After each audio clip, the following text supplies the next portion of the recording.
effectivement, coup de théâtre hier soir. Donc, cette entente conclue entre le Canada et les États-Unis, en fait, pour freiner l'immigration clandestine. Alors, c'est une entente qui va permettre au Canada de fermer tous les points non officiels d'entrée au Canada à partir de la frontière américaine et de concentrer tous les migrants qui veulent demander l'asile au Canada, qu'ils aillent le faire finalement au poste frontière entre les deux pays et non plus par ces points non officiels d'entrée. En échange de quoi le Canada, lui, s'engage à accueillir 15 000 demandeurs d'asile par an. Et donc, le fameux chemin Roxham ici au Québec qu'on connaît bien, qui est dans le sud, à la frontière avec les États-Unis, eh bien, ce fameux chemin Roxham par lequel des milliers et des milliers de migrants affluent et viennent demander l'asile au Canada, eh bien, il va être fermé dès minuit ce soir. Et je vais laisser le soin à notre collègue Séraphine Charpentier de nous expliquer qu'est-ce qui se passait sur ce chemin Roxham.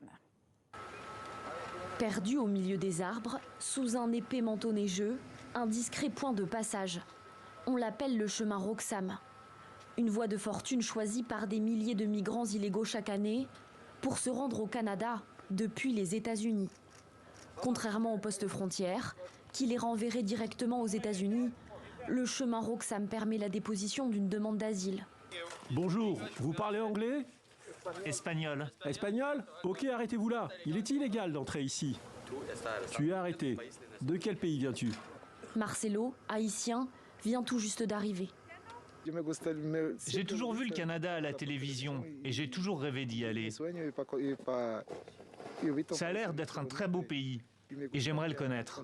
Parce que dans mon pays, j'ai beaucoup souffert et j'aimerais avoir une vie meilleure.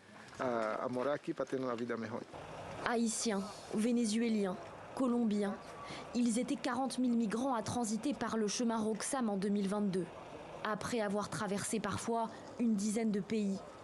Même l'hiver, rude, n'arrête pas les passages.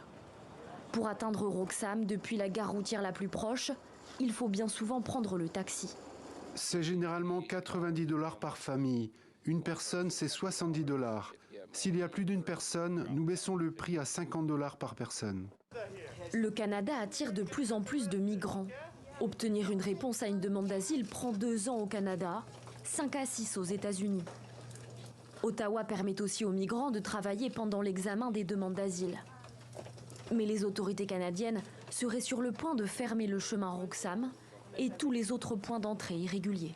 On a des morts déjà sur la conscience. Fermer Roxham Road, c'est clairement avoir plus de personnes qui vont tenter de traverser à travers champs dans un pays où c'est l'hiver, où c'est très dangereux. On parle de femmes enceintes, on parle de familles avec enfants.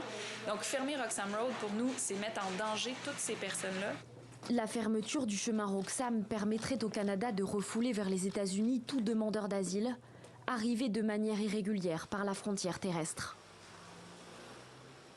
Catherine François est toujours avec nous en direct de Montréal et vous nous l'avez dit, cette route va être fermée à minuit. C'est l'un des accords trouvés entre Joe Biden et Justin Trudeau. Les deux hommes sont aussi revenus sur Haïti et l'envoi d'une force internationale. Est-ce que vous en savez plus ? Alors en fait, ce qui se passe, c'est que ça fait des mois que les États-Unis demandent à ce que le Canada prenne la direction d'une intervention militaire en Haïti pour tenter d'apaiser la situation très explosive dans cette île des Antilles. On le sait, violence endémique, chaos, anarchie. Et donc, le Canada freine beaucoup des deux pieds par rapport à cette demande des Américains. Et en fait, ce que Justin Trudeau a proposé à Joe Biden aujourd'hui, eh bien, c'est qu'à la place, on débloque 100 millions de dollars pour accélérer la formation des policiers haïtiens et leur fournir des équipements. Donc, du côté d'Haïti, c'est ce qui est sur la table. Et on a aussi beaucoup discuté, évidemment, économie, parce que toujours dans ce genre de rencontres bilatérales, eh bien, on parle du fameux protectionnisme des Américains, le Buy American Act, acheter d'abord et avant tout américain. Évidemment, ça agace les Canadiens et donc surtout que les deux pays sont liés par un accord de libre-échange. Donc une visite intensive de M. Joe Biden, seulement 24 heures. Il s'apprête à donner un discours devant les parlementaires canadiens, après quoi ça sera le dîner officiel et après ça, ça sera retour à la maison pour Joe Biden et son épouse. Merci Catherine pour ce point très complet sur cette visite officielle de Joe Biden au Canada.